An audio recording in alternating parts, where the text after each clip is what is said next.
Dear my students, welcome to English class.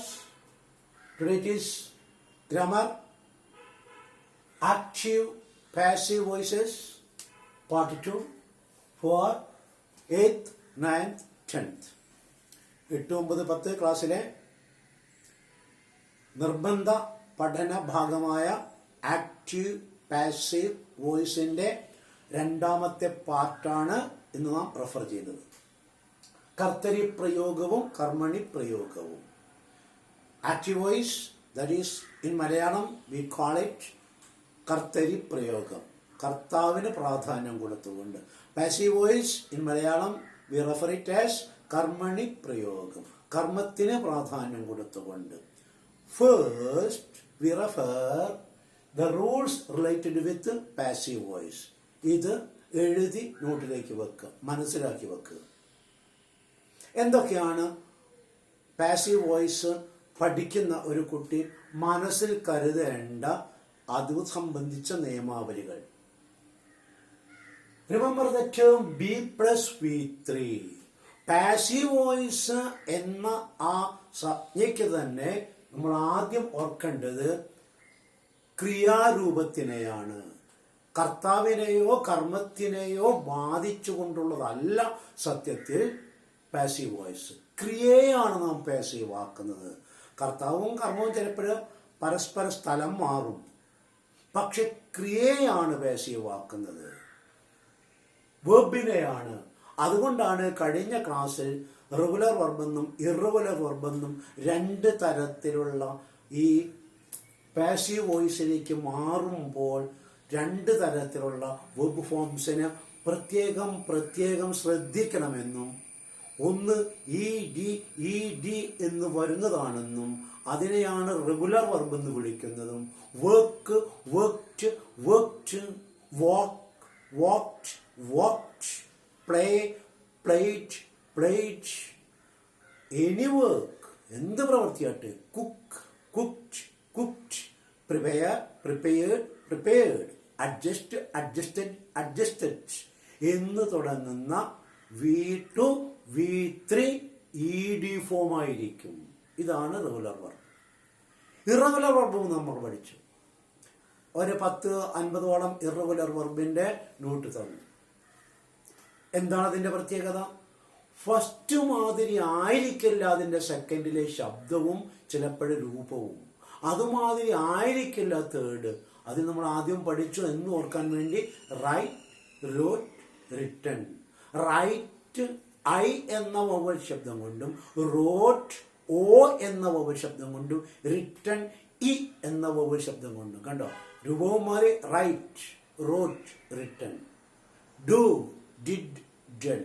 Regular അല്ല, ഇറഗുലറായി. Right മാതിരി അല്ല പ്രൊനൗൺസിയേഷനും സ്പെല്ലിങ്ങും വരുന്നത്. കണ്ടോ, ഇഡി എഴുതുന്ന മാതിരി അല്ല. Write, wrote, written. Eat, ate, eaten. Drink, drank, drunk. Throw, threw, thrown. Take, took, taken എന്നീ വിധത്തിൽ ഒന്നാം ക്രിയയിൽ നിന്നും മാറി പാസ്റ്റിലേക്കും, പ്രസന്റിൽ നിന്ന് മാറി പാസ്റ്റിലേക്കും, പാസ്റ്റിൽ നിന്ന് മാറി പാസ്റ്റ് പാർട്ടിസിപ്പിളിലേക്കും, ഭൂതകാലത്തിൽ നിന്ന് മാറി ഭൂതകാലത്തിന്റെയും ഭൂതകാലത്തിലേക്കും പോകുന്ന കൃത്യതയില്ലാത്ത ഇറഗുലർ ആയതുകൊണ്ടാണ് അത്തരം വാക്കുകളെ ഇറഗുലർ വെർബ് എന്ന് വിളിക്കുന്നത്. അത് നാം 1-2 തവണ കൃത്യമായിട്ട് എഴുതി ഹൃദിസ്ഥമാക്കി വെച്ചു കഴിഞ്ഞാൽ എക്കാലത്തും എവിടെ വെച്ചും നമുക്ക് ആ വാക്ക് തിരിച്ചു കിട്ടും. റൈറ്റ് എന്ന് കേട്ടാൽ റൈറ്റ് എന്ന് എഴുതില്ല. പിന്നെ ടീച്ച് എന്ന് കേട്ടാൽ ടീച്ചർ എന്ന് ആരും എഴുതില്ല. കോട്ടൺ, ക്യാച്ച് എന്ന് വാക്ക് കേട്ടാൽ ക്യാച്ചഡ് എന്ന് ആരും പറയില്ല. കാരണം 1-2 തവണ കേട്ടാൽ മതി. എന്താണ്? Think, thought, thought. Catch, caught, caught. Teach, taught, taught. ഇതാണല്ലോ ഇതിന്റെ രീതി. അപ്പോഴതിന്റെ നിയമവും പറഞ്ഞു തന്നു. ഡു, ഡിഡ്, ഡൺ മാതിരി ചെയ്യുന്നവയുണ്ട്, ഡി പോയിട്ട് ടി ആവുന്നവയുണ്ട്. സിങ്, സാങ്, സങ് മാതിരി, റിങ്, റാങ്, റങ് മാതിരി രൂപം വേറെ തരത്തിലേക്ക് വരുന്നവയുണ്ട്. കട്ട്, കട്ട്, കട്ട് മാതിരി രൂപം മാറാത്തവയുണ്ട്. എന്നാൽ കം, കെയിം, കം മാതിരി 1, 3 സെയിം രൂപത്തിൽ വരുന്നവയുണ്ട്. ഇത് എല്ലാം ഓരോ വാക്കും എടുത്ത് ഹൃദയസ്ഥമാക്കി വെക്കണ്ട. കാരണം we daily use English, we daily read English, and from that reading and from that writing, from that hearing we can again and again hear it, see it, watch it, and we can realize it. ഇതൊക്കെ നമ്മൾ നിത്യേന കാണുന്നതായതുകൊണ്ട് ഇനി ഇതിലേക്ക് നിയമാവലികൾ നോക്കൂ. Remember the term. അപ്പോൾ passive voice എന്ന് കേട്ടാൽ വലിയ പരീക്ഷയ്ക്ക് നമുക്കിത് ഓർക്കണം. കാരണം സബ്ജക്റ്റും ഒബ്ജക്റ്റും പോലും ഉണ്ടാവില്ല. സബ്ജക്റ്റും ഒബ്ജക്റ്റ് പോലും ഉണ്ടാവില്ല പാസീവ് ആക്കുന്നത്. അങ്ങനെ ഉണ്ട്. വിളംബരം ചെയ്യൂ, കർത്താവുമില്ല കർമ്മമില്ല. വിളംബരം ചെയ്യൂ എന്നുള്ള ക്രിയ മാത്രമേ ഉള്ളൂ. ഇത് പാസീവാക്കാൻ പറഞ്ഞിട്ടുണ്ട് PSCക്ക്. വിളംബരം ചെയ്യപ്പെടട്ടെ. വാതിലടയ്ക്കൂ, വാതിൽ അടയ്ക്കപ്പെടട്ടെ. കൊല്ലൂ, കൊല്ലപ്പെടട്ടെ. ഇങ്ങനെയാണ് വരിക. നോ സബ്ജക്ട്, നോ ഒബ്ജക്ട് ഉണ്ടാവില്ല. ചിലപ്പോഴേ ഡിഗ്രി ക്ലാസ്സിലേക്ക് എത്തുമ്പോഴേക്ക് ഒമിഷൻ ഓഫ് സബ്ജക്റ്റ് എന്ന് ഒമിഷൻ ഓഫ് ഒബ്ജക്റ്റ് എന്ന് അല്ലെങ്കിൽ ഒമിഷൻ ഓഫ് സബ്ജക്റ്റ് ഉണ്ടാവും. ചിലപ്പോൾ കർത്താവേ വേണ്ടി വരില്ല, ചിലപ്പോൾ കർമ്മത്തിനെ പറ്റി നമ്മൾ പറയേണ്ടി വരില്ല. അങ്ങനെ വരുന്ന രൂപം വരെയുണ്ട്. പക്ഷെ ഇവിടെ നമ്മൾ പഠിക്കുന്നത് ബേസിക്സ് ആണ്. അതുകൊണ്ടാണ് ഡയറക്റ്റ് ക്ലാസ്സിൽ സാധാരണ അത് ക്ലാസ് റൂം ക്ലാസ്സിൽ എടുക്കുന്ന അതേ രീതിയിൽ 1 by 1 ആയിട്ട് എക്സാമ്പിൾ പറഞ്ഞ് പഠിപ്പിക്കുന്നത്. ആദ്യം നമ്മൾ 3 സെഷൻ ചെയ്യുമ്പോഴും പ്രസന്റിന്റെ ഒരു ഫുള്ള്, പാസ്റ്റിന്റെ ഒരു ഫുള്ള്, ഫ്യൂച്ചറിന്റെ ഒരു ഫുള്ള്. അത് പേഴ്സൺസ് ഫസ്റ്റ് പേഴ്സൺ ചെയ്യും, അതുപോലെ തന്നെ സെക്കൻഡ് പേഴ്സൺ ചെയ്യും, അതുപോലെ തന്നെ തേർഡ് പേഴ്സൺ ചെയ്യും. ഓരോ എക്സാമ്പിൾസും അതോടുകൂടിയിട്ട് നിങ്ങൾക്ക് അതിൻ്റെ രൂപം കിട്ടും. മാത്രമല്ല അതിൽ എക്സെപ്ഷൻസ് വരുന്നുണ്ടെങ്കിൽ അതും പറഞ്ഞു തരും. നോക്കൂ, അപ്പം പേസീവ് വോയിസ് എന്ന ഈ ഭാഗം പഠിക്കുന്നൊരു കുട്ടി ഓർക്കേണ്ടത്, remember regular irregular verbs, forms and difference of verbs. അപ്പം ക്രിയകളുടെ റെഗുലർ ഇറഗുലർ ഫോംസ് ഓർക്കണം. മാഷ് പഠിപ്പിച്ചെന്നു. എന്താണ് റെഗുലർ എന്നും എന്താണ് ഇറഗുലർ എന്നും കുറെ എക്സാമ്പിൾസ് പഠിപ്പിച്ചെന്നു. ഇത് പ്രത്യേകം തന്നിരിക്കുന്ന വാക്ക് റെഗുലർ വെർബാണോ എങ്കിൽ 3-ാം രൂപം ED ആയിരിക്കും. തന്നിരിക്കുന്ന വാക്ക് ഇറഗുലർ ആണോ എങ്കിൽ അതിൻ്റെ 3-ാം രൂപം വേറൊരു തരത്തിലായിരിക്കും. റൈറ്റ് വന്നാൽ റിട്ടേൺ ആയിരിക്കും, പ്ലേ വന്നാൽ പ്ലേഡ് തന്നെ ആയിരിക്കും. ഈ ധാരണ മനസ്സിലുണ്ടാകണം. മൂന്നാമത്തത് ആക്റ്റീവ് വോയിസ് ബിഗിൻസ് വിത്ത് സബ്ജക്റ്റ്. മാഷ് കഴിഞ്ഞ ക്ലാസ്സിൽ പറഞ്ഞതാണ് active voice subject verb object എന്ന പാറ്റേൺ ആണ്. സാധാരണ രീതിയിൽ നാം പറയുന്ന എഴുതുന്ന പാറ്റേൺ ആണ്. ആ പാറ്റേൺ ആണ്, ആ സ്ട്രക്ചറാണ് SVO. സബ്ജക്റ്റ് തുടങ്ങി വെർബിൽ തുടർന്ന് ഒബ്ജക്റ്റിൽ അവസാനിക്കുന്നു. He place chess. Rahim plays chess. Rahim subject, plays verb, chess object. Sneha writes story. Sneha subject, writes verb, story object. ഇതാണല്ലോ ആക്റ്റീവ് വോയിസ്. ഇതിനെയാണ് നമുക്ക് പാസീവ് വോയിസ് ആക്കേണ്ടത്. അപ്പോൾ what is mean by active voice? The position of subject, verb, object. So we can say that. അതുകൊണ്ട് നമുക്ക് പറയാം active voice സബ്ജക്റ്റിൽ തുടങ്ങി വെർബിൽ തുടർന്ന് ഒബ്ജക്റ്റിൽ അവസാനിക്കുന്നു. ഓക്കെ, ഇനി എന്താണ് passive voice? So passive voice begins with object.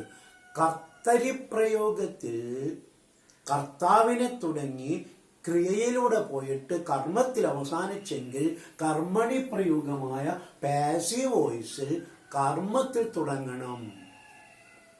He place chess, ചെസ്സിൽ തുടങ്ങണം. അവിടെ റഹീമിൽ തുടങ്ങി.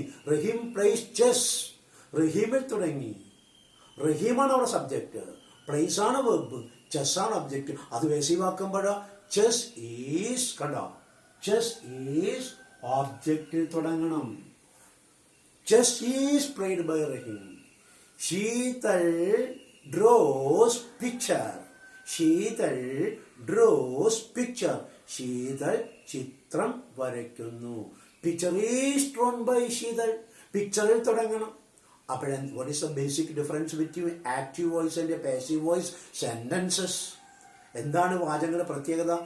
Active voice sentence begins with a subject and followed by verb and ends with an object. അതേ വാചകത്തിനെ പാസീവ് വോയിസ് ആക്കുമ്പോൾ വാട്ട് ദ ഒബ്ജക്റ്റ് വാസ് അതാണ് Rahim price chess. ആ ചെസ്സിനെ എടുത്തിട്ടാണ് and moves through verb. പക്ഷെ ആ വെർബ് എന്തായി മാറും? ഈസ് പ്ലേഡ്, ഈസ് ഡ്രോൺ, അല്ലെങ്കിൽ വാസ് പ്ലേഡ്, വാസ് ഡ്രോൺ എന്ന B+B3 ആക്കണം. അപ്പോൾ കർമ്മത്തിന് തുടങ്ങി പാസീവ് പാസീവ് ആണ്. കണ്ടോ, വെർബാണ് പാസീവ് ആണ്. പാസീവ് വെർബ് ഉപയോഗിച്ച് ഒബ്ജക്റ്റിൽ അവസാനിക്കും. അവിടെ ഒബ്ജക്റ്റ് നോക്കൂ. Rama killed Ravana, Rama killed Ravana. Rama subject, killed verb, Ravana object. തിരിച്ച് നമ്മൾ പാസീവ് ആക്കുന്നു.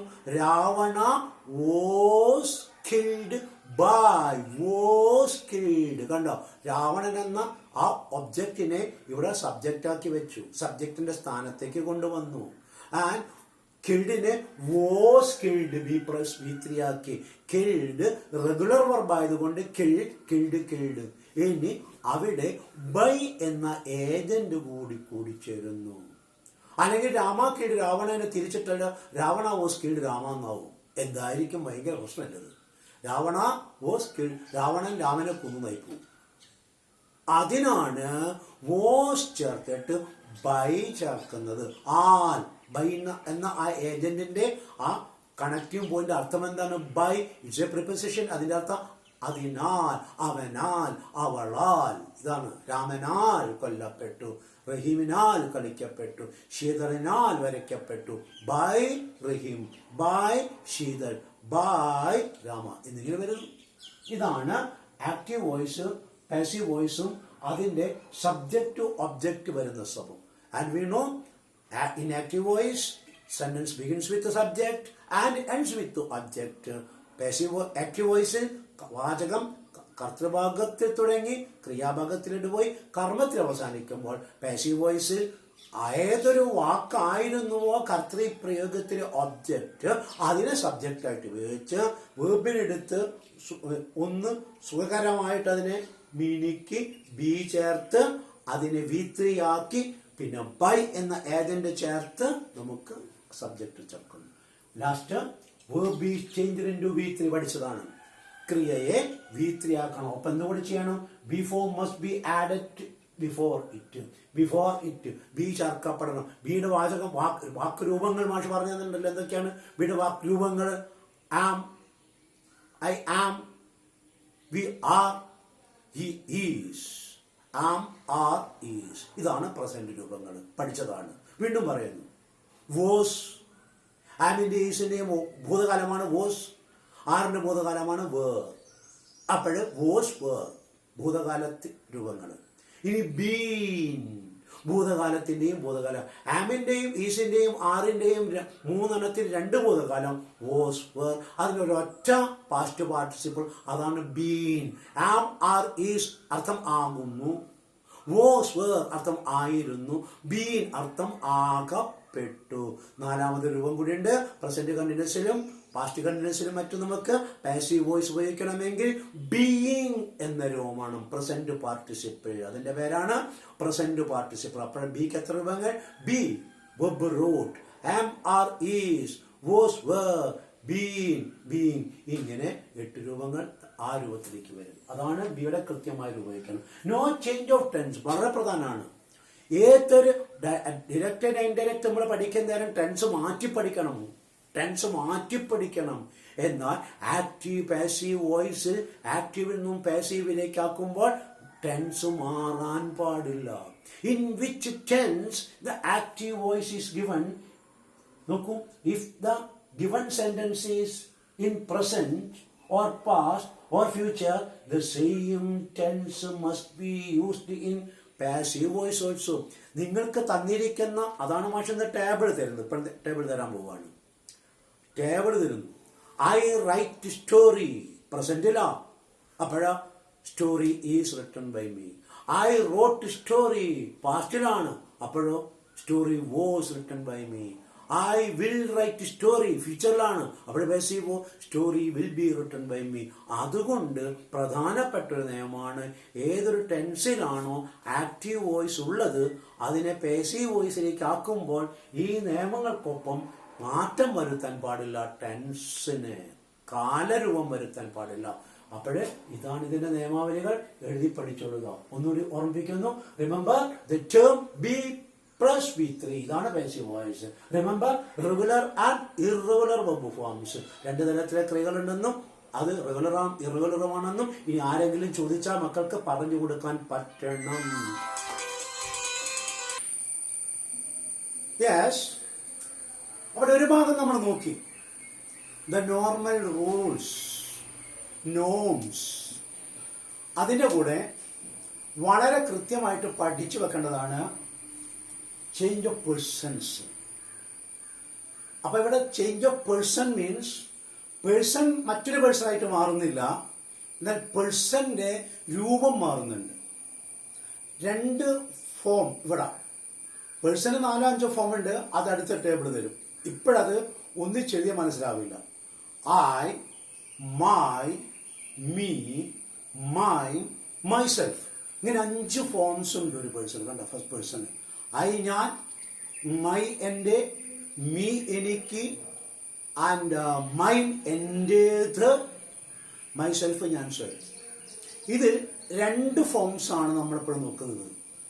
ഐ എന്ന സബ്ജക്റ്റ് ആയിട്ട് വരുന്ന ഞാൻ, ഐ, അത് ഒബ്ജക്റ്റ് ആവുമ്പോൾ മീ ആകണം, me. I subject form becomes me the object form. For example, I wrote a letter. I wrote a letter, അതിൽ ഐ ആണ് സബ്ജക്റ്റ്. എ ലെറ്റർ വാസ്, കാരണം റോട്ടാ പറയാൻ പോകുന്നത്. A letter was written by I എന്നല്ല, by me. By I അല്ല, by me. അപ്പോഴ് I എന്ന സബ്ജക്റ്റ് ഫോം മാറിയിട്ട് മീ എന്ന ഓബ്ജക്റ്റ് ഫോം ആകും. വളരെ പ്രധാനപ്പെട്ട ഭാഗമാണത്. നോക്കാം, we prepared food. We subject ആണല്ലോ. V prepared food. Food was prepared by us, ഞങ്ങളാൽ. ഇത് ഞങ്ങൾക്കെന്നല്ല, അതുകൊണ്ട് അങ്ങനെ 2 എഴുതി വേണ്ടുന്നത്. അസ് ഇങ്ങനെ ഇംഗ്ലീഷിൽ അർത്ഥം നമ്മൾ കോണ്ടക്സ്റ്റിലേക്ക് എടുക്കേണ്ടി വരും. ബൈ അസ് അപ്പോൾ ഞങ്ങളാൽ, ഫോർ അസ് അപ്പോൾ ഞങ്ങൾക്ക്. അപ്പം വരുന്ന പ്രിപ്പസിഷൻ അനുസരിച്ചിരിക്കും അർത്ഥത്തിന്റെ വ്യത്യാസം. എന്താണ്? We the subject form becomes us. I എന്തായി മാറും? മീ. എക്സാമ്പിൾ എന്താണ്? I wrote a letter. അത് പാസീവ് വോയിസ് എന്ത് വരും?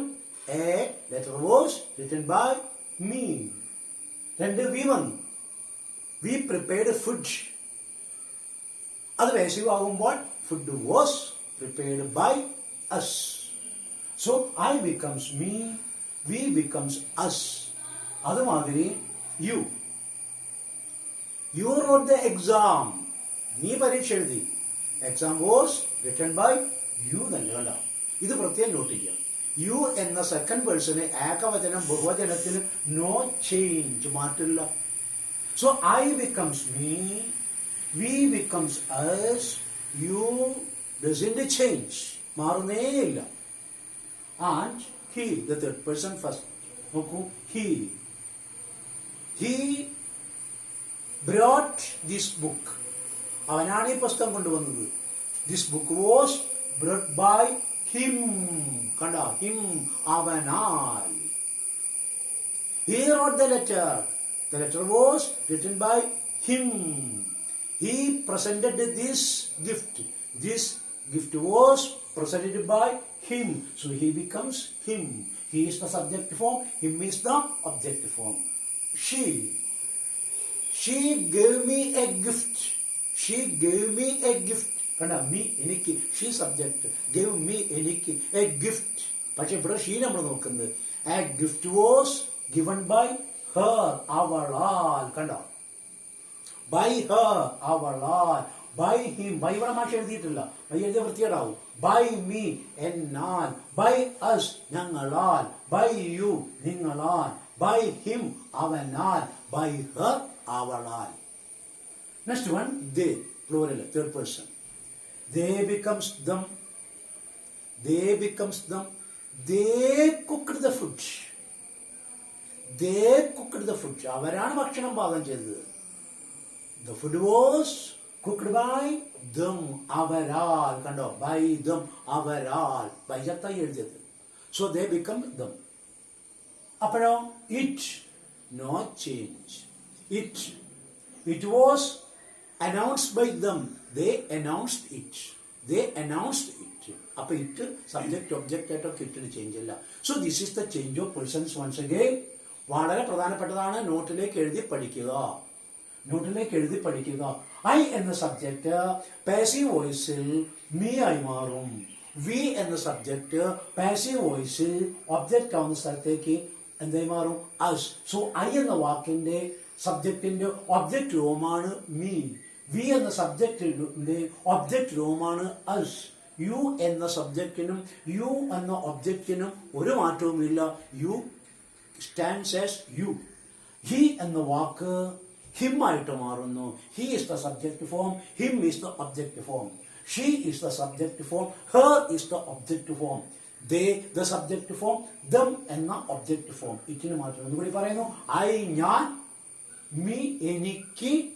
എന്നാൽ. വി ഞങ്ങൾ. അസ് ഞങ്ങൾക്ക്. ഞങ്ങളാൽ. ബൈ ഉണ്ടാവേ. By me. By us. You നീ. ബൈ യു നിങ്ങളാൽ. നിന്നാൽ. ഹി അദ്ദേഹം. ബൈ ഹിം അദ്ദേഹത്താൽ. അവനാൽ. ഷീ അവൾ അല്ലെങ്കിൽ അവർ എന്ന ഏകയായ സ്ത്രീ, മുതിർന്ന സ്ത്രീ. ബൈ ഹർ അവളാൽ. അവളാൽ.